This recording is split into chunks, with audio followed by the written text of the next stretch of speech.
변박 목사의 아침 묵상 2025년 7월 2일 수요일 아침입니다. 오늘은 레위기 21장 1절로 9절 말씀을 통해서 삶이 하나님의 식탁이다. 이런 제목으로 말씀 묵상의 은혜를 나누겠습니다. 날이 참 무덥죠. 또 습합니다. 해가 뜨거운 것 같아도 습도가 있으니까 활동하기가 쉽지 않고 또 밤에는 잠을 이루기가 쉽지 않은 그런 시간들인 것 같습니다. 그러나 이런 날에도 주님과 함께 기쁨으로 주님의 뜻을 이루는 일에 주저함 없이 달려갈 수 있는 그런 은혜가 있는 날 되기를 간절히 기도합니다. 어제는 사단법인 작업으로 건물 감정평가를 받으려 했습니다. 감사님께서 평가사를 소개해 주셔서 좋은 조건으로 감정평가를 받게 되었는데 금액이 생각 이상으로 나서 또 이렇게 충격이 되었습니다. 제가 참 세상 물정을 몰라도 너무 모른다 그런 생각을 다시 하게 되었습니다. 현실감 없이 인생을 돈과는 상관없이 인생을 살다 보니까 이런 일을 만날 때마다 이렇게 저한테는 참 버거움이 있는 것 같습니다.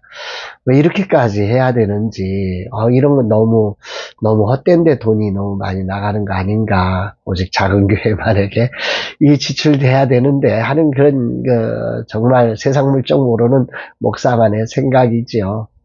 그런 불평들이 다시 나왔지만 하나님이 인도하심에 순종해서 진행하려고 했습니다.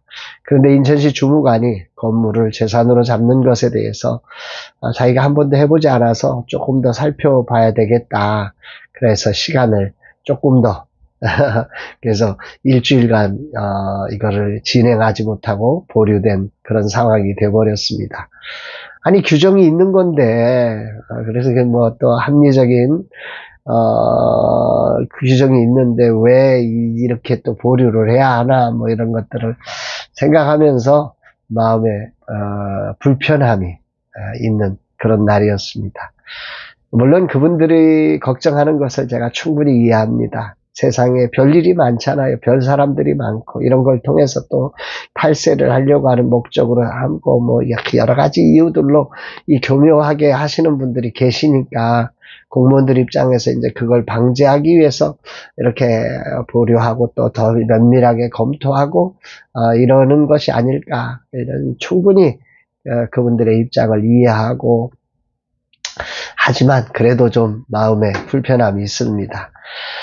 세상적 방식은 그런 것 같아요. 삶을 자꾸 복잡하게 만들어 놓는 거죠. 서로 긴장하게 만들어 놓고 서로 상대를 막 파헤쳐가지고 들어봐야만 이해가 되는 그런 세상이 되니까요. 정말 평안하고 행복한 섬김이 있는 그런 길을 만드는 라마나요가 또 제가 되었으면 싶습니다. 서로 머리를 쓰면서 손해보지 않으려는 안전을 찾으려는 안타까운 세상이 되었음. 이 모든 것들이 또 목사로서 교회가 세상을 지켜내지 못한 결과가 아닐까 하면서 주님 앞에 회개를 하게 됩니다. 이날 주님은 어떤 말씀으로 인도하실까? 본문에는 제사장, 특히 아론의 자손으로서 성소에서 섬기는 자들이 하나님의 거룩하심에 참여하기 위해 반드시 지켜야 할 거룩의 규례들에 대해서 말씀하고 있지요. 그 내용을 요약하면 총 6가지인 것 같아요. 첫 번째 1절에서 4절까지 걸쳐서 제사장은 죽은 사람들을 이렇게 함부로 만져서는 안 된다. 그러니까 이 삶에도 또 죽음의 자리에서도 어떤 게 거룩인가를 추구하는 삶이어야 한다. 뭐 이런 얘기인 거죠. 그 다음에 5절에 보면 이방의 장례 풍습을 따라 몸을 해하거나 뭐 수염을 깎거나 뭐 이런 어떤 이방의 풍습을 거기에 세상의 어떤 우상을 섬기는 그 어떤 방식도 따르지 말아달라 하는 그런 규례가 나오죠. 또 6절에는 하나님의 음식을 다루는 자로서 거룩해야 한다 이런 말씀 나오고 7절에는 한 가정을 이루면서 부정한 여인과 함께 가정을 꾸리지 말아달라. 왜? 너희가 거룩해야 하니까. 너희는 하나님의 음식을 만드는 사람이니까. 이렇게 말씀을 하고 있고요. 또 8절에 제사장은 기름 부은 자로서 자신을 더럽히지 않아서 하나님의 이름을 욕되게 하지 않는 그 거룩이 꼭 필요하다. 이렇게 말씀하고 있고 9절에는 그 자녀들조차도 믿음 안에서 살아갈 수 있도록 해야 한다. 뭐 이런 얘기를 하고 있는 것 같습니다.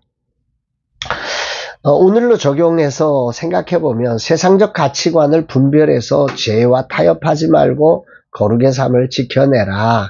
그게 단순히 어떤 교회 안에서의 삶이 아니라 우리의 삶 전 방향에 걸쳐서 그렇게 해야 한다.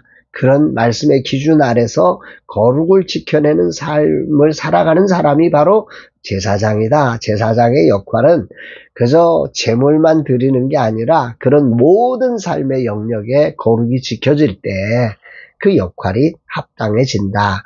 뭐 이런 말씀을 하는 것 같습니다.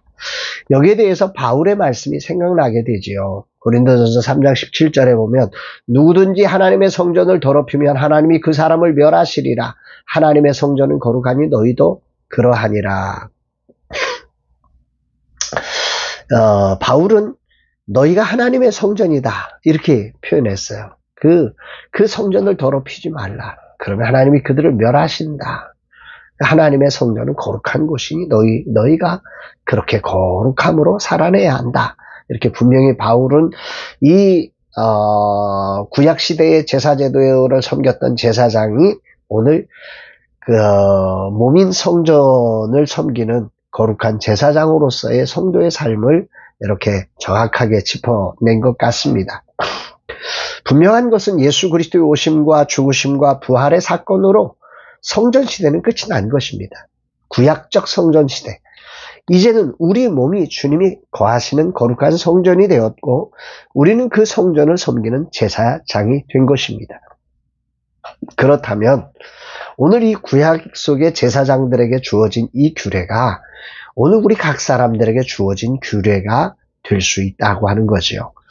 제사장의 규례가 삶, 죽음, 결혼, 가정, 외모, 예배 전반에 걸쳐서 표현되듯이 성도의 삶도 그렇게 전방위적인 하나님의 거룩이 반영될 때 그 삶이 아름다운 하나님의 거룩한 삶이 된다 말씀하는 것입니다.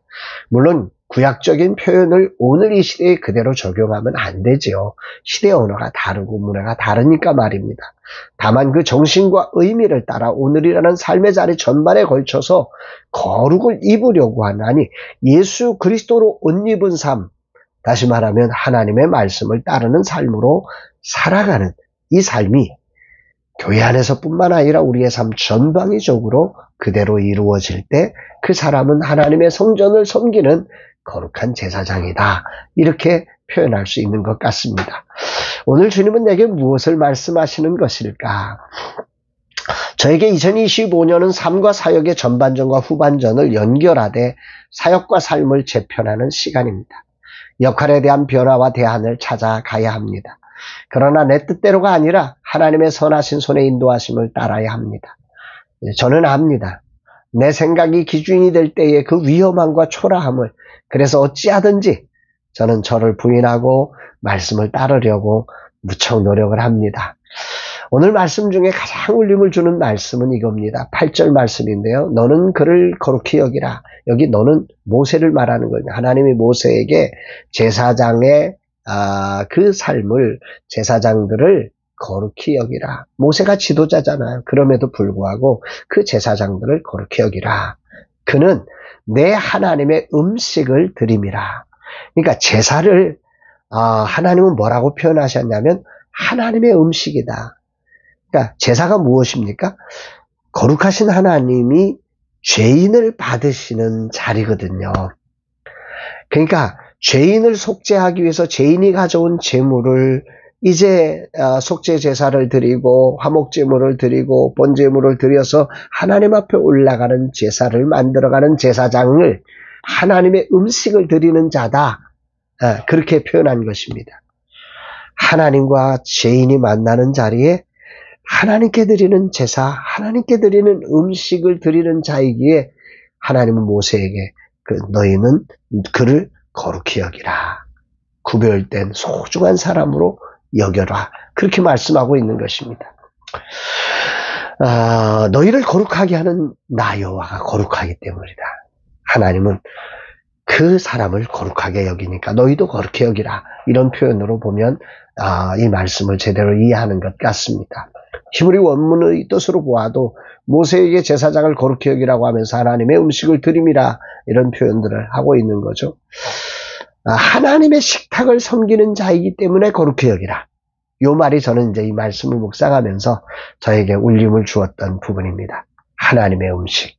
이게 굉장히 울컥하는 저를 감동케 했던 단어입니다. 제사장이 하나님과 세상을 연결하기 위해서 드리는 제물을 하나님의 음식이다 했습니다. 다시 말하면 오늘 우리는 이 몸이 제사장이지 않습니까? 이 성전이지 않습니까? 그리고 내가 제사장이지 않습니까? 하나님이 이 몸에 임재하도록 어떤 제물을 우리는 드려드릴 수 있을까요?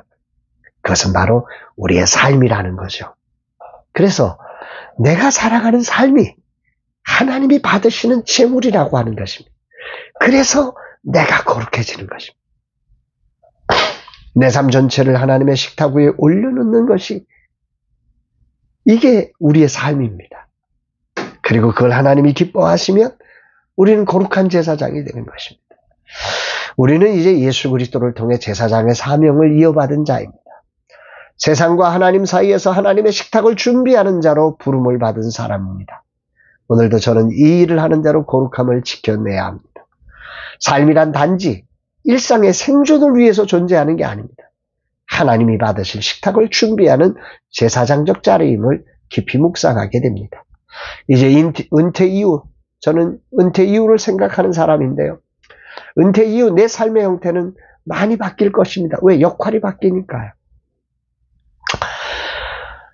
그 변화는 저에게 많은 당황함을 가져올 수 있겠죠.